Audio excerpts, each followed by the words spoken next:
Stop nagging your kids. You might not realize it, but every time you remind them to do something, you're actually undermining their initiative.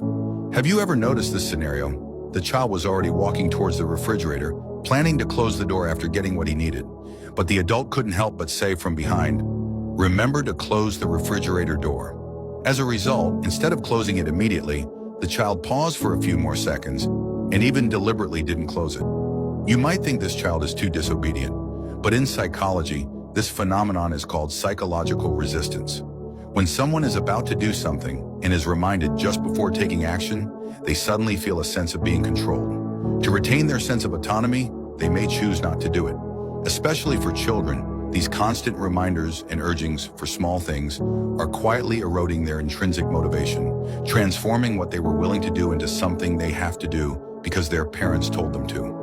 If you observe carefully, you'll find similar scenarios everywhere in life. Hurry up and do your homework. Don't dawdle. Put your shoes away neatly after changing. Remember to turn off the tap after washing your hands. You might think these are just reminders to help them form good habits, but what the children receive is a feeling of distrust and interference. They will gradually associate these things with negative experiences, and over time, this turns into procrastination, resistance, and even deliberately going against their parents. Children who are constantly over-reminded lose their ability to think independently. This makes them do things not because they want to or should, but because they might be scolded if they don't. External motivation cannot support true growth. True growth requires cultivating self-motivation, allowing children to develop an inner voice that says, "I do this because I want to and I choose to." And this strength often comes from being trusted, respected, and allowed to make mistakes.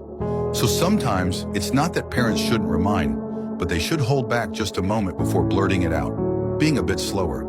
If you see your child doing the right thing, even if it's a bit slow or the method isn't perfect, please try to keep quiet and give them the opportunity to complete it independently. Maybe just by giving up one reminder, you'll get a small sense of achievement from them closing the door on their own and a silent trust in you.